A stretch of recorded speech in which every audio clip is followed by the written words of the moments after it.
Foto eksklusif. Habib Lutfi ceramah di istana, akrab dengan Tito dan Gatot, masih percaya rezim Jokowi anti ulama. Heran dengan cara berpikir orang-orang yang menganggap rezim Jokowi anti-Islam dan ulama. Tuduhan bahwa Kapolri Tito melakukan kriminalisasi ulama juga sangat tidak masuk akal. Terlebih hanya karena memproses kasus pornografi Rizik Syihab. Rezim Jokowi justru adalah rezim yang sangat menghargai ulama. Beberapa kali Jokowi mengundang ulama meminta nasihat untuk menyelesaikan persoalan negeri.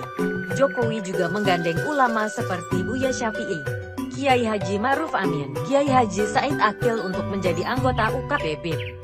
Jokowi bersama Kapolri dan Panglima TNI adalah orang-orang yang Islam yang taat. Bahwa hanya karena memproses kasus hukum Rizik, terus dikatakan anti-Islam dan ulama. Harus dengan bukti apa lagi agar orang-orang percaya bahwa rezim Jokowi sangat menghargai ulama. Bahwa Rizik tidak pernah diundang pemerintah untuk mengisi ceramah bukan berarti pemerintah anti ulama. Namun karena pemerintah merasa Rizik bukan ulama yang mendamaikan, isi ceramah Rizik sangat provokatif dan membunuh citra pemerintah. Mungkin hanya FPI yang menganggap Rizik ulama. Muslim di luar FPI saya kira lebih suka menyematkan gelar ulama kepada Habib Lutfi, Prof.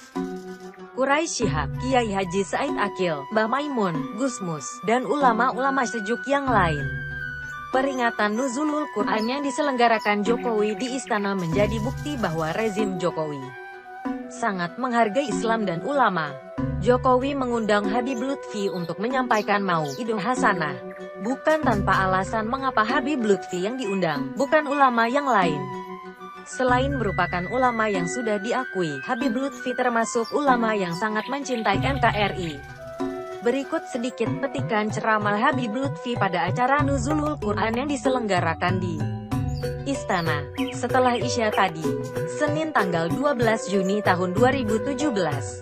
Maulana Habib Muhammad Lutfi bin Yahya menyampaikan ceramah dalam rangka peringatan Nuzulul Quran di Istana Negara.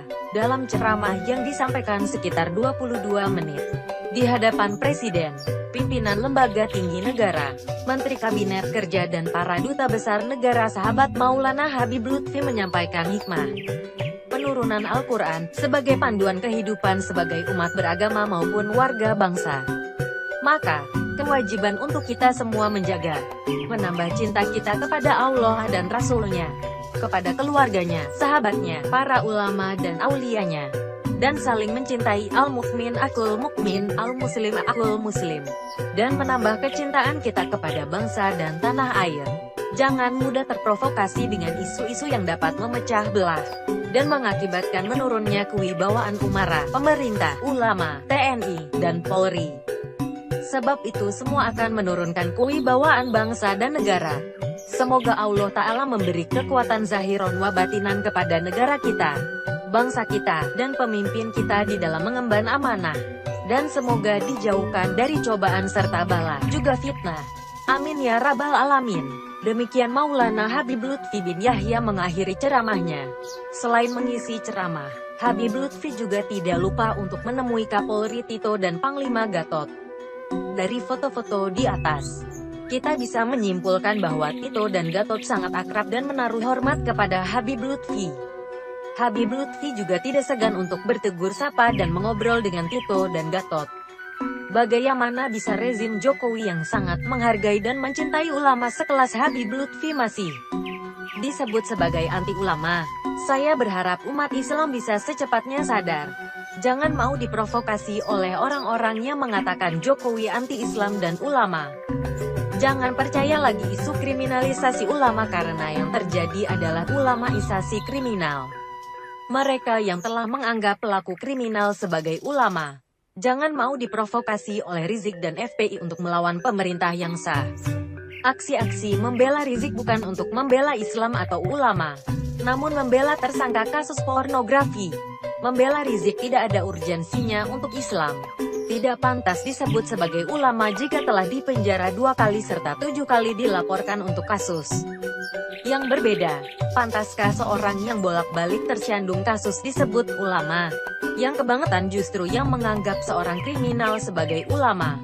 Kesimpulannya, ini bukan kriminalisasi ulama, namun ulamaisasi kriminal. Selain Rizik, ulama-ulama lain di Indonesia tidak pernah tersandung kasus-kasus kriminal. Mereka sangat pantas dijadikan suri tauladan. Mereka tidak melawan hukum dan pemerintah. Mereka justru sangat mendukung pemerintahan yang sah.